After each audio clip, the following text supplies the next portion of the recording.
Part 18 खिलौना। अंशु आहा। भैया आ गए।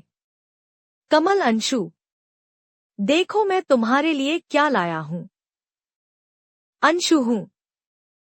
वही कोई पुराना खिलौना होगा। कमल नहीं, पुराना नहीं, बिल्कुल नया और निराला है। अंशु दिखाइए क्या है इस डिब्बे में। कमल डिब्बा खोलता है और उसमें से 3 बंदर निकालता है। वह अंशु से कहता है, लो, यह रहा तुम्हारा खिलौना। अंशु, वाह भैया, ये तीनों बंदर तो बड़े सुंदर हैं। कमल इन्हें गांधी जी के 3 बंदर भी कहते हैं। देखो ये कितने अच्छे लग रहे हैं। अच्छा बताओ, पहला क्या कर रहा है। अंशु, पहला बंदर अपने दोनों हाथों से मुंह बंद किए हुए है।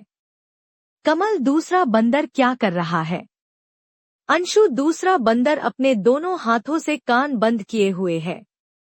कमल, तीसरा बंदर क्या कर रहा है। अंशु, भैया, बंदर दोनों हाथों से अपनी आंखें बंद किए बैठा है। वाह, बहुत अच्छा। अब बताओ ये तीनों बंदर क्या कहते हैं। भैया, क्या ये बंदर कुछ कहते भी हैं। अंशु, कमल, क्यों नहीं, ये तीनों ही हमें बड़ी गहरी शिक्षा देते हैं। पहला बंदर जो मुंह बंद किए बैठा है, वह कहता है, किसी को भी बुरा मत कहो। यदि किसी के लिए बुरी बात मुंह से निकलने लगे तो मुंह बंद कर लो। बुरा बोलने से ही लड़ाई होती है। लड़ाई की जड़ बुरे वचन ही होते हैं। अंशु, यह तो बड़ी अच्छी बात है। यह भी बताइए कि दूसरा बंदर जो कान बंद करके बैठा है, क्या शिक्षा दे रहा है।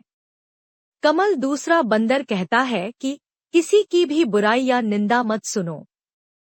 जब भी कोई तुमसे किसी की निंदा करे तो अपने दोनों कान बंद कर लो, उसकी बात सुनो ही नहीं। अंशु भैया, दूसरा बंदर भी अच्छी शिक्षा दे रहा है।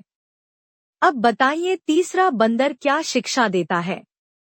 कमल, तीसरा बंदर कहता है कि बुरा मत देखो। बुरी बात सामने आने पर आंखें बंद कर लो।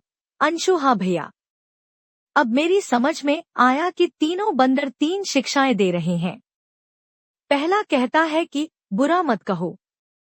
दूसरा कहता है कि बुरा मत सुनो। तीसरा कहता है कि बुरा मत देखो। कमल, अंशु, ऐसे ही 3 बंदर गांधी जी को उनके मित्र ने भेंट में दिए थे। ये तीनों बंदर गांधी जी के कमरे में सदा रखे रहते थे, इसलिए इन्हें गांधी जी के 3 बंदर कहते हैं। वे सदा इनकी बात मानते थे। हमें भी इनकी बात माननी चाहिए।